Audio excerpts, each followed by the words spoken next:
이스라엘 족속이 그 이름을 만나라 하였으며 가시 같고 맛은 꿀 섞은 과자 같았더라.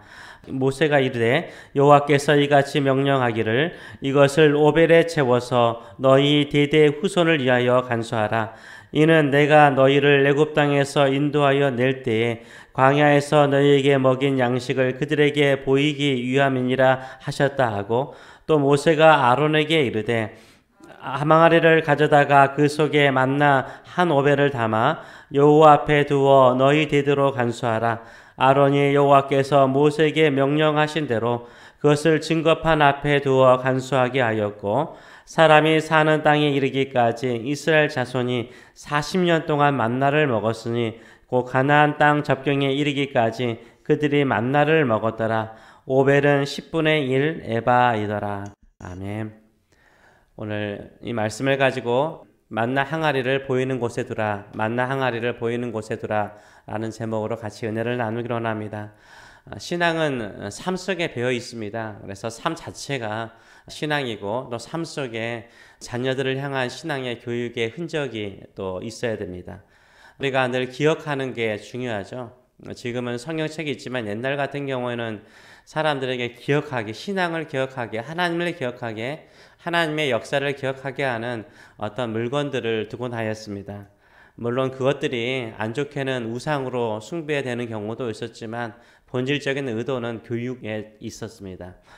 그렇다면 어떻게 하면 우리가 그런 하나님께서 역사하셨던 것들을, 하나님이 일하셨던 그 흔적들을 우리가 잊지 않으며 살아갈 수 있을까요?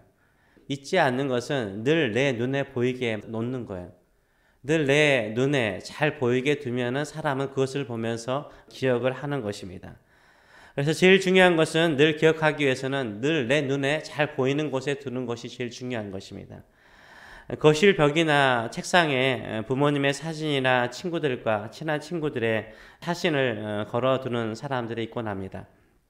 사진을 보면 어떻습니까? 부모님에 대한 그림과 함께 부모님에 대한 추억이 기억나죠. 또 친구들과 찍은 사진을 보게 되면 어디에서 언제 어떻게 찍었는지를 또 기억하면서 그때 일을 기억합니다. 또 친구들을 기억하며 그리움을 가지게 되는 거죠. 잊어버리지 않고 기억하는 것은 무엇입니까? 추억에 담긴 물건을, 스토리가 있는 물건을 항상 내 눈앞에 두는 것이죠. 광야에서 이스라엘 백성들이 만나를 먹고 지냈다는 것은 신비로운 일이에요. 정말 신비로운 은혜로운 일이죠. 이렇게 신비롭고 은혜로운 기적에 대한 기억도요, 시간이 지나가면 어떻습니까? 시간이 지나가면 잊어버리게 되는 거죠. 잊어버리게 되는 거예요. 잊지 않고 기억하는 방법은 추억의 물건을 늘 보면서 사는 거죠. 추억의 물건들을 늘 보면서 사는 거예요. 그래서 하나님께서 이렇게 명령하시죠. 32절에서 34절 말씀 보게 되면 모세가 이르되 여호와께서 이같이 명령하시기를, 하나님께서 명령하셨어요. 이것을 오벨에 채워서 너희 대대 후손을 위하여 간수하라. 이는 내가 너희를 애굽 땅에서 인도하여 낼 때에 광야에서 너에게 먹인 양식을 그들에게 보이기 위함이다. 보여주기 위함이다. 교육용이다. 라고 말씀하세요. 또 모세가 아론에게 이르되 항아리를 가져다가 그 속에 만나 한 오벨을 담아 여호와 앞에 두어 너희 대대로 간수하라. 아론이 여호와께서 모세에게 명령하신 대로 그것을 증거판 앞에 두어 간수하게 하였다라고 말을 하고 있어요. 증거계 앞에다가 이 한 오벨에 만나를 담은 항아리를 두도록 하셨습니다. 보이게 하신 거죠. 한 오벨의 만나를 항아리에 담아 증거판 앞에 두고 보관하게 하면서 사람들이 예배하러 올 때마다, 하나님께 기도하러 올 때마다 뭐하죠? 보게 되는 거죠. 그 목적이 뭐예요? 또 만나를 담았던, 그 한 오벨씩 담았던 그 항아리가 집안에 있고 그것을 버리지 않고 나중에는 이제 가나안 땅에 들어가서 하는 이야기입니다. 가나안 땅에 들어가서 그 항아리를 볼 때마다 그들의 후손들이 물어볼 거 아니에요. 이게 뭐야? 어떤 이야기가 있어? 어떤 스토리가 있어? 물어볼 거 아니에요. 일종의 교육의 효과가 있었습니다. 이것은 너희 대대 후손을 위하여서 간직하라. 이 항아리를 두라라고 말씀하신 거죠. 이는 내가 너희를 애굽 땅에서 인도하여 낼 때에 광야에서 너희를 먹인 양식을 그들에게 보이기 위한 목적이다라고 주께서 분명하게 말씀하세요. 우리에게도, 저와 여러분에게도 만나를 담은 항아리와 같은 징표가 있습니까? 우리도 광야와 같이 힘들고 어려운 시기에 하나님이 도우신, 하나님이 공급하시는, 하나님이 축복하시는, 하나님이 인도하시는 그런 은혜를, 신비로운 기적들을 다들 경험하시지 않았습니까? 그 신비로운 기억들을 우리가 잊어버릴 때가 많고, 또 나만 그것을 간직하며 살아갈 때가 많죠. 우리 자녀들에게, 또 우리 후손들에게 그것도 전해줄 필요가 있는 거죠. 만나라는 것은 일시적인 양식이었습니다. 광야 시절에서만 먹을 수 있는 양식이었어요. 35절의 말씀을 보게 되면 사람이 사는 땅, 가나안 땅을 말하죠. 사람이 사는 땅에 이르기까지 이스라엘 자손이 40년 동안 만나를 먹었으니 곧 가나안 땅 접경에 이르기까지 그들이 만나를 먹었더라. 그 만나는 가나안 땅 접경에 이를 때까지 40년 동안만 먹었어요. 가나안 땅에 들어가면 그 다음 세대들은 이 광야에서 우리에게 일용할 양식을 베푸신 하나님의 은혜를, 하나님의 신비로운 만나를 잊어버릴 때가 많잖아요. 하나님을 잊어버릴 때가 많잖아요. 그래서 그것을 기억하도록 만나를 담은 항아리를 언약궤 앞에 두거나 집안에 두었던 거죠. 만나는요, 한시적이요 일시적이었습니다. 그런데 하나님을 잊어버리지 않기 위해서 하나님께서 추억의, 기억의 물건을 두게 하셨습니다. 우리 자녀들을 위해서, 우리 후손들을 위해서 이것을 하게 한 거죠. 그래서 그 의미와 그 스토리를 계속해서 전달할 수 있도록 하셨던 교육의 목적이 있습니다. 저희 여러분에게도 이런 항아리, 만나 항아리가 있는지요? 미국 대통령으로 취임하게 되면 대부분의 대통령이 취임할 때 성경책 위에 손을 얹고 선서를 하죠. 그 성경책은 에브라함 링컨의 성경책으로 제가 알고 있습니다. 엄밀히 말하면 그 성경책의 원래 주인은 누굽니까? 에브라함 링컨의 어머니 거죠. 어머니의 성경책이에요. 이 어머니의 유산이 바로 성경책이었습니다. 에브라함 링컨의 만나 항아리는요, 어머니의 손때 묻은 성경책이었죠.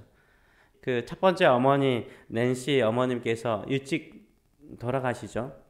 돌아가시면서 유언으로 남긴 게 무엇이었습니까? 이런 말이었다고 합니다. 여러 번 읽어서 이제 낡았지만 우리 집에서 가장 값진 값보다 100에이커의 땅을 물려주는 것보다 이 한 권의 성경책을 물려주게 된 것을 기쁘게 생각한다. 네가 이 책의 진리의 말씀대로 살아간다면 네가 100만 에어커의 대주주가 되는 것보다 나는 더 기쁘다. 이렇게 말했어요. 100만 에어커의 대지주가 되는 것보다 성경의 말씀 속에 그 진리대로 살아가는 것이 엄마에게는 최고의 기쁨이다 라고 가르쳤던 거죠. 마지막 유언이에요. 에브라함 링컨의 만나 항아리는 뭐요? 어머니가 물려준 손때 묻은 성경책이었죠. 성경책이었어요. 감리교 교단을 만든 요한 웨슬레, 찰스 웨슬레, 원래는 교단을 만들고자 하는 것은 아니었지만 그렇게 되었죠. 거기에 큰 영향을 미쳤던 요한 웨슬레와 찰스 웨슬레의 어머니 수잔나 아시죠? 이 수잔나에게 자녀가 몇 명이었습니까? 예, 아시죠? 상상하기 힘든 수죠. 17명이었어요. 17명의 자녀를 낳았어요. 예, 상상이 가세요? 17명의 자녀가 있는 집을 생각해 보세요. 어땠을 것 같아요? 얼마나 물건 하나 제대로 있지 않을 것 같아요. 집안이 잠시라도 조용하지 않았을 것입니다. 조용히 어머니가 쉴 수 있는 시간이 어디 있겠어요. 이 음식하다가 하루 종일 다 보낼 것 같은 내 느낌이. 음식하다가 빨래하다가 아이들 야단치다가 하루의 모든 시간이 다 갈 수 있어요. 근데 이 수산나는 단호하게 결정을 하죠. 결단을 하고 아이들에게 이렇게 말하죠. 엄마가 부엌에 앉아 앞치마로 얼굴을 가리는 모습을 보거든 하나님과 대화하는 줄 알고 방해하지 말아라. 엄마가 앞치마를 뒤집어 쓰고 부엌에 앉아 있으면 하나님과 대화하는 거다. 기도하는 시간이니까 절대 엄마 방해하지 말아라. 이렇게 애들을 교육했죠. 이런 신앙 교육을 받은 요한 웨슬레, 찰스 웨슬레에게 만나 항아리는 뭐죠? 어머니의 앞치마죠.